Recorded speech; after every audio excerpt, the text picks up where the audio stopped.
Every American thinks they understand money. We work, we earn, we spend, we save. The government collects taxes, issues bonds, and pays its bills. Simple, logical, straightforward.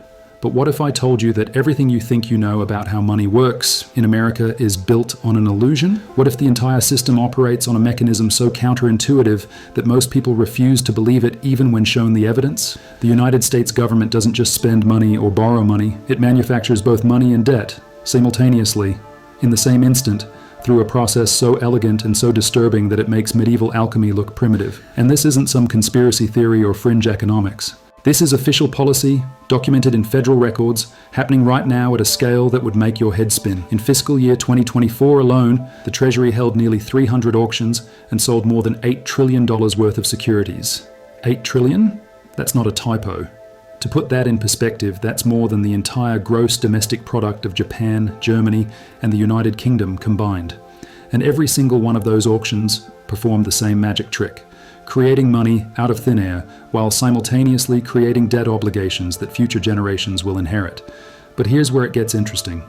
The government isn't just borrowing from existing pools of money sitting in bank vaults somewhere. It's not like your neighbor lending you $20 from their wallet.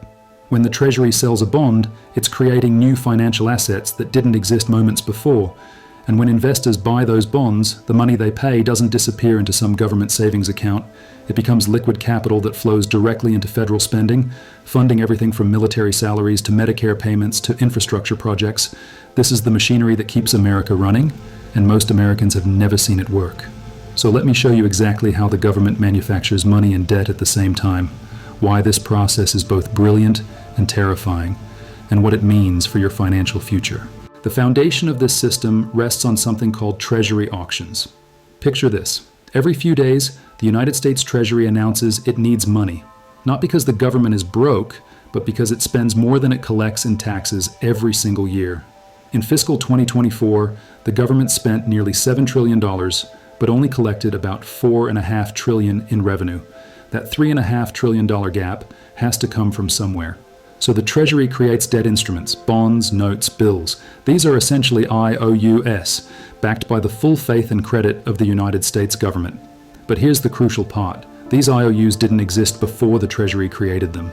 They're not certificates representing gold in a vault or claims on some tangible asset. They're promises, manufactured from nothing more substantial than government authority and investor confidence. When auction day arrives, something remarkable happens. Banks, pension funds, foreign governments, hedge funds, and individual investors gather around computer terminals and submit bids. They're not bidding on existing assets being sold by previous owners.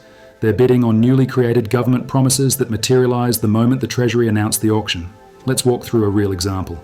In October 2024, the Treasury announced a $50 billion 10-year note auction. $50 billion worth of debt that had never existed before suddenly became available for purchase. When the auction concluded and the dust settled, investors had committed $50 billion to buy these newly minted government IOUs. But watch what happens next, because this is where the magic occurs. The investors transfer $50 billion to the Treasury's account at the Federal Reserve. That money doesn't vanish. It doesn't get locked away in some government vault available for federal. It becomes immediately spending. The Treasury can write checks, fund programs, pay salaries, and purchase goods and services with that $50 billion starting the moment the auction settles. Meanwhile, those investors now hold $50 billion worth of Treasury securities.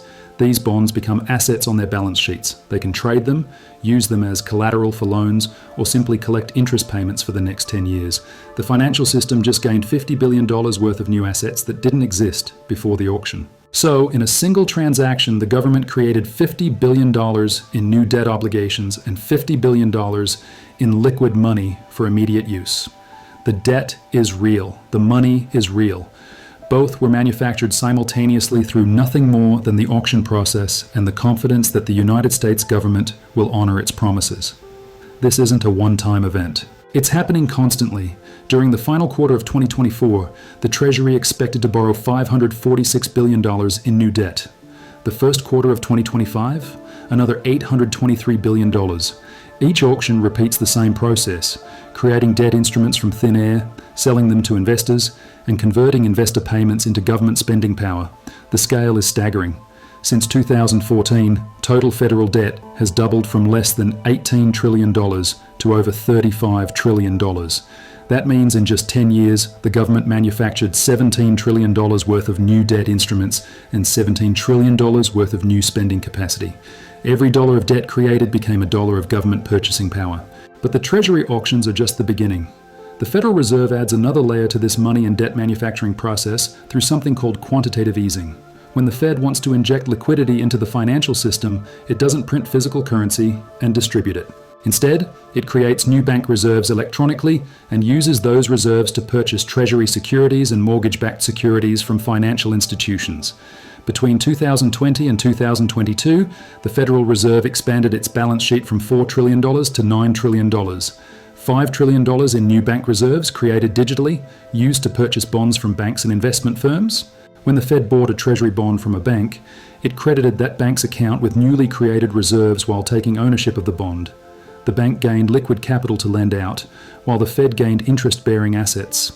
This process amplifies the money and debt creation cycle. The Treasury issues bonds through auctions, creating debt and generating spending money. Banks and investors buy those bonds, earning interest-bearing assets. The Federal Reserve then purchases many of those bonds from the banks, paying with newly created reserves that become new lending capacity in the banking system. Each step in this chain creates more money while creating more debt. The Treasury creates debt to fund spending. The Federal Reserve creates bank reserves to purchase debt instruments. Banks use those reserves to make loans, creating more money in the form of credit. The cycle continues, with each iteration expanding both the money supply and the total debt burden.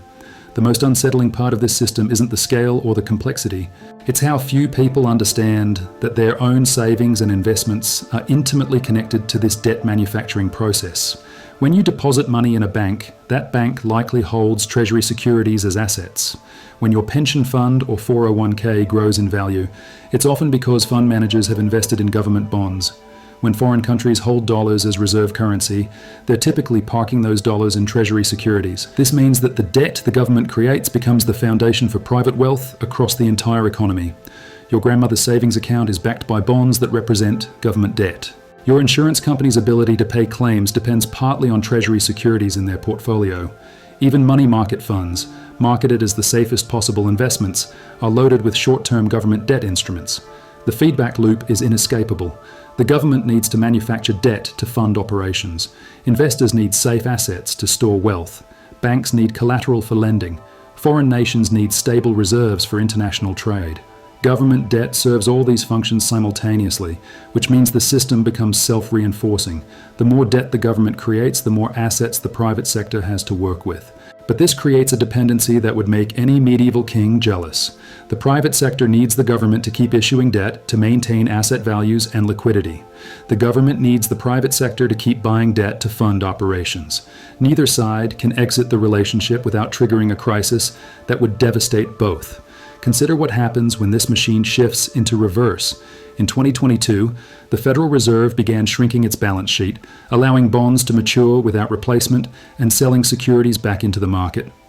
This process, called quantitative tightening, removes money from the system while reducing the Fed's holdings of government debt. From a peak of nearly $9 trillion, the Fed's balance sheet contracted to about $7.5 trillion by 2024. Every dollar of bonds the Fed allows to mature or sells represents money being destroyed. Not transferred, not moved, but actually removed from existence. When a Treasury bond matures and the Fed chooses not to replace it, the Treasury pays back the principal to the Fed, and that money simply disappears. It was created electronically when the Fed first bought the bond, and it vanishes electronically when the bond is retired. This reverse process reveals the artificial nature of the entire system. Money and debt that seem permanent and substantial can be unmade as easily as they were made. The Federal Reserve can expand or contract the money supply by trillions of dollars simply by changing its bond purchasing policies. No gold needs to be mined, no currency needs to be printed, no physical assets need to change hands. The implications become even more stark when you realize that this system operates on pure confidence. Treasury securities are valuable because people believe the United States government will honor its obligations. Bank reserves have purchasing power because financial institutions trust they can be converted to other forms of money. The entire edifice of money and debt creation rests on collective faith in the system's continuity. But faith can evaporate. In 2008, confidence in mortgage-backed securities collapsed overnight. freezing credit markets, and requiring massive government intervention. In 2020, the mere possibility of widespread corporate defaults triggered the fastest and largest Federal Reserve response in history. Each crisis reveals how fragile the confidence underpinning the system actually is. Modern monetary theory economists argue that this fragility is largely an illusion. In their view, a sovereign government that issues its own currency can never truly run out of money, because it can always create more. Government debt isn't really debt in the traditional sense, they say, but rather private sector wealth denominated in government currency. When the Treasury issues a bond, it's not borrowing money so much as creating a financial asset that provides returns to investors. This perspective turns conventional thinking upside down. Instead of government borrowing constraining spending, spending creates the very money that makes borrowing possible. Instead of taxes funding government operations, government spending creates the money that makes tax payments possible. Instead of debt being a burden on future generations, debt instruments become the foundation of private sector wealth. Whether you accept this reasoning or not, the mechanics remain the same. Every Treasury auction creates new debt instruments while generating new spending capacity. Every Federal Reserve bond purchase creates new bank reserves while expanding the central bank's balance sheet. Every loan made with those reserves creates new money in the form of credit while creating new obligations for borrowers. The machine you've just witnessed operates every single day, manufacturing trillions in money and debt with the precision of a Swiss watch and the consequences of a financial earthquake. This isn't theory, this is reality. Right now, as you watch this video, Treasury auctions are creating new debt instruments, while Federal Reserve computers are crediting bank accounts with freshly minted reserves. The cycle never stops, because it can't stop. Your savings, your investments, your economic future all depend on this perpetual manufacturing process that most Americans never see and fewer understand. The question isn't whether this system is sustainable. The question is, what happens when the confidence holding it together finally cracks?